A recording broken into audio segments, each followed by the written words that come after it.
now going to be passing over to my colleague Rich, who is the second most handsome employee here at Captioned, after me, of course, as you can see.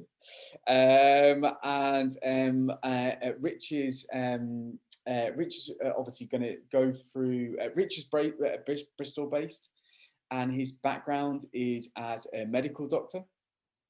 But he's been creating assistive technology software since 2013.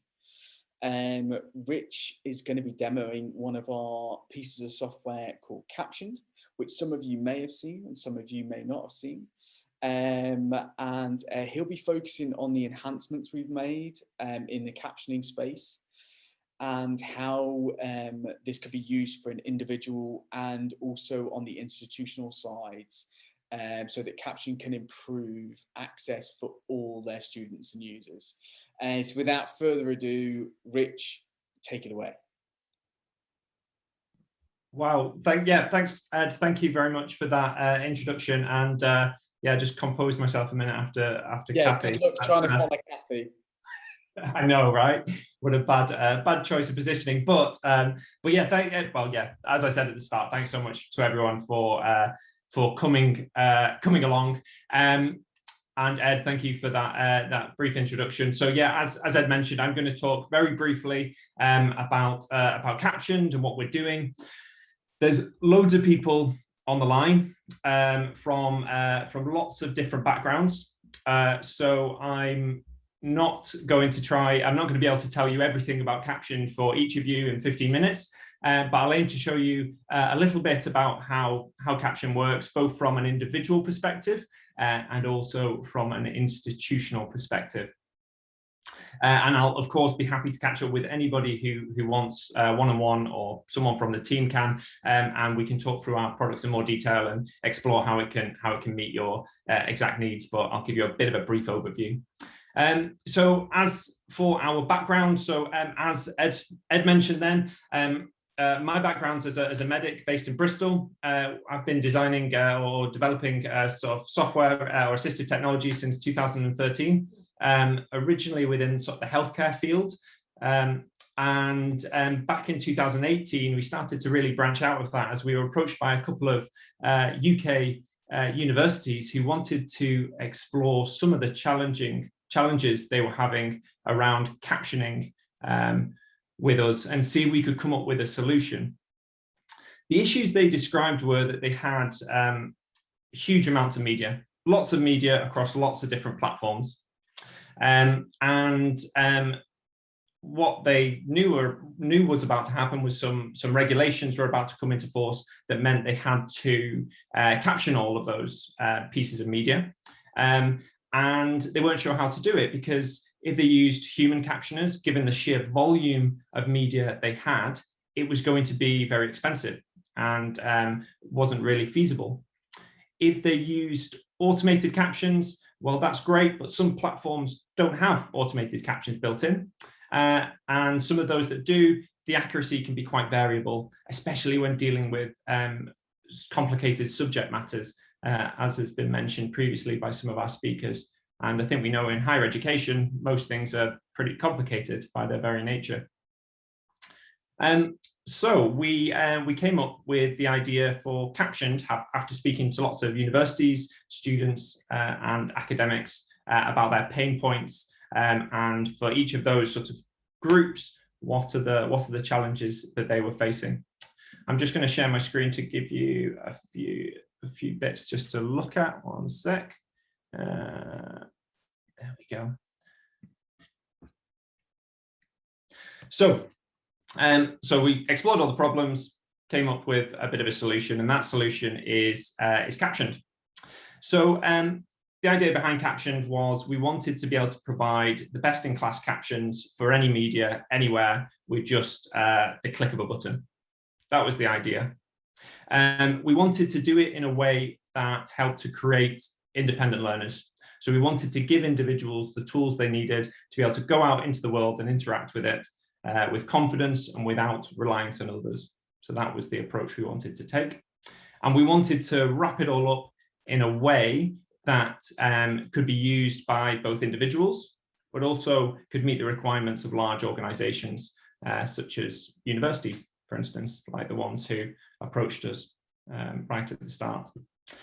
It took us about 2 years to develop the software, and we launched it in August 2020.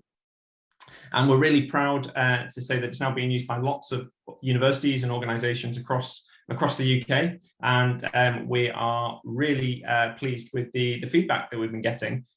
So yeah, I'm very pleased with how it's gone so far and all the development that we've done since then.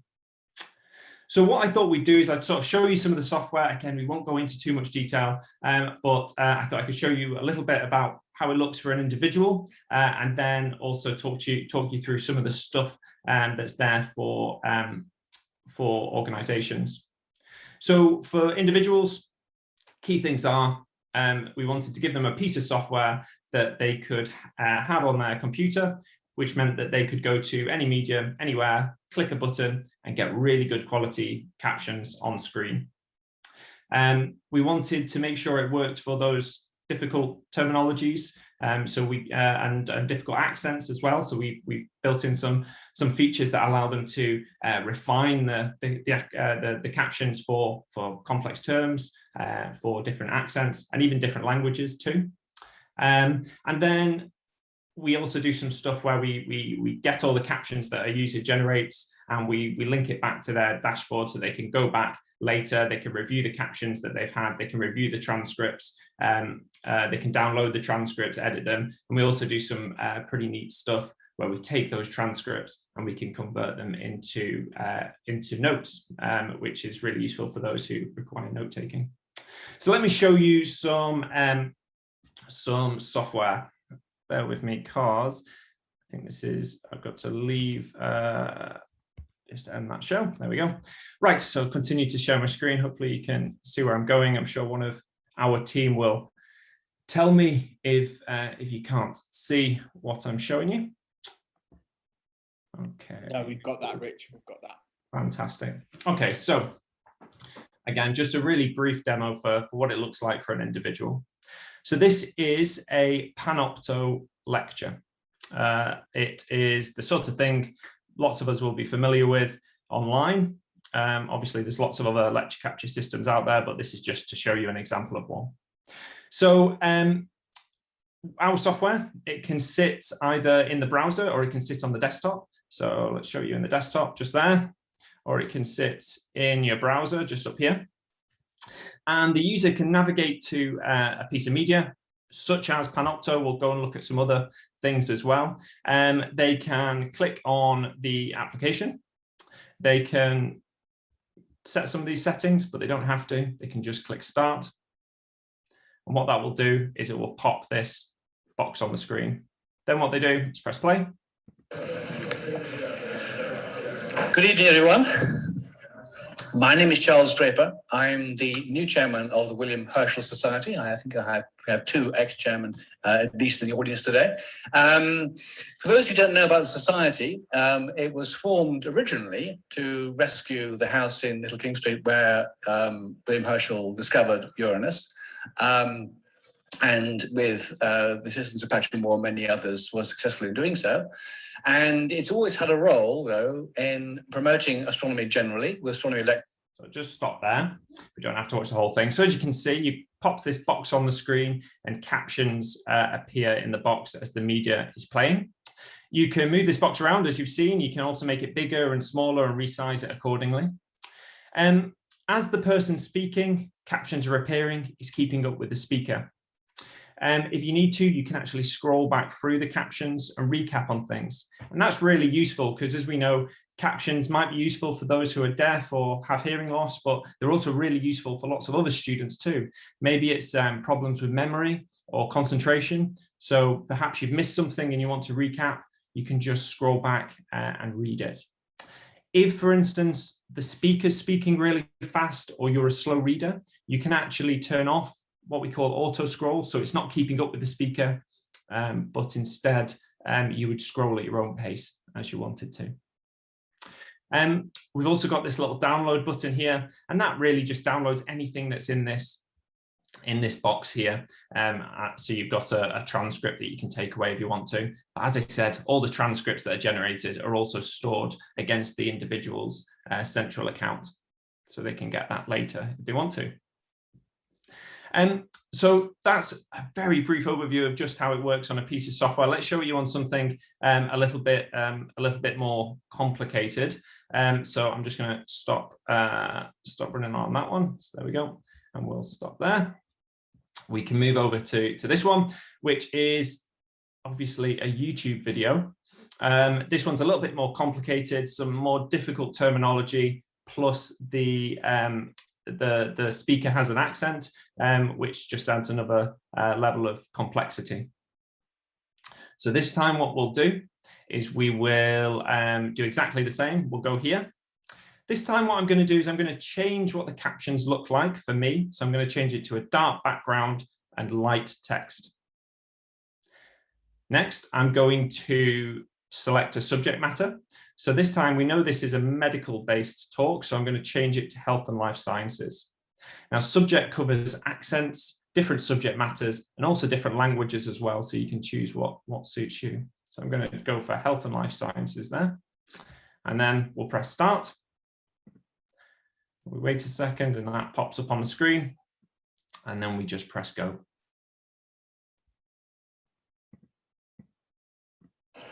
In this session, we will consider causes and features of metabolic acidosis, broad mechanisms leading to the condition called metabolic acidosis.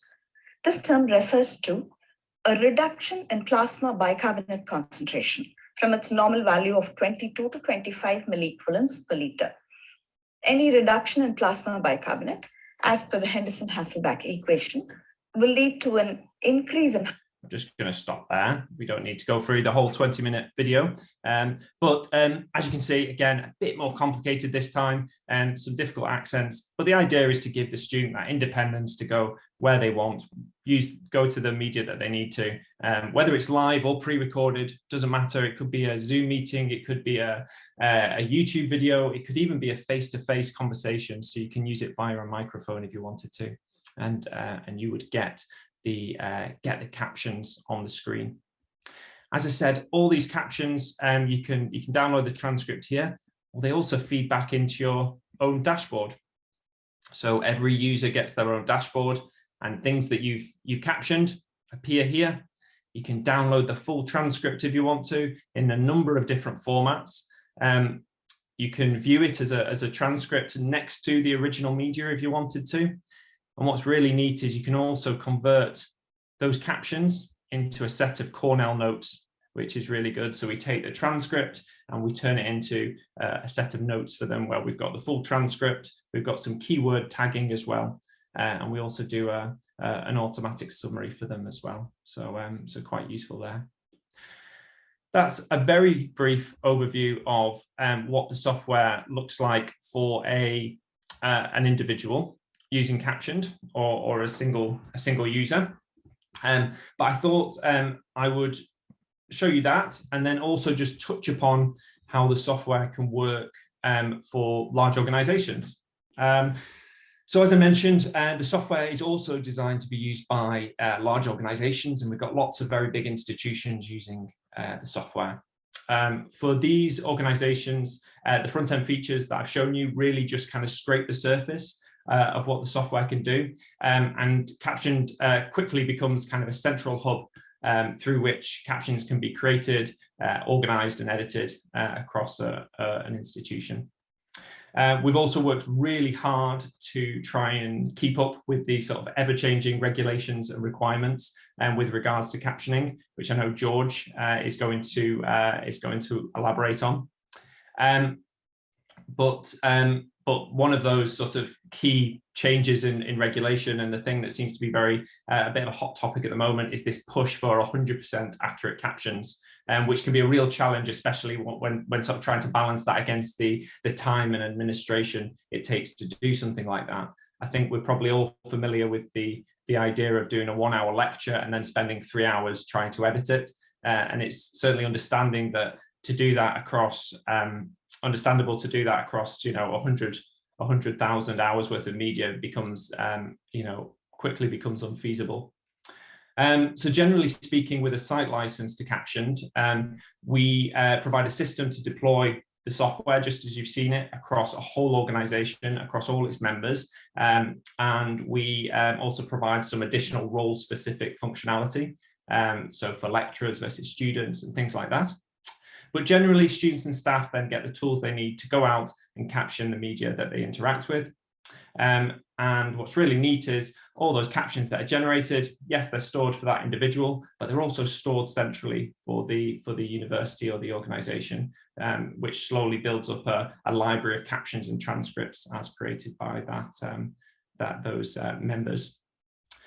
We then provide some pretty awesome tools that we've been working hard on, such as AI-driven triaging of media, which can be used to highlight specific media that might then need some extra human TLC.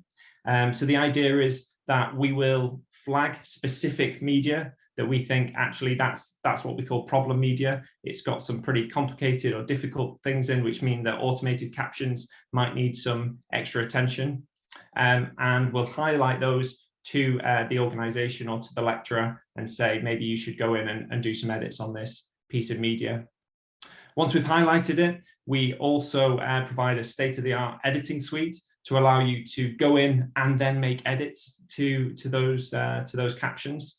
And we'll even highlight the specific words or sentences within that transcript that we think you should most focus on. So rather than trying to go through a whole transcript and find the errors, we'll actually highlight the areas which we think most need attention. And then finally, we also have some workflow tools that allow sort of editing tasks that happen within an organization to be delegated across a whole workforce to try and streamline things. Again, I'll show you a bit of this, just a sort of surface level demo of some of these features. So here we go. So this is, again, just a dashboard, but this is sort of an organizational and institutional type dashboard. And you can see sort of usage across an organization. If we click on that little usage button, you can see where it's been used most recently, and you can search all this if you wanted to, and sort of find different lectures and talks and things like that. What you've got here is you've got the original source, you've got the name of the lecture, you've got a URL back to the original lecture.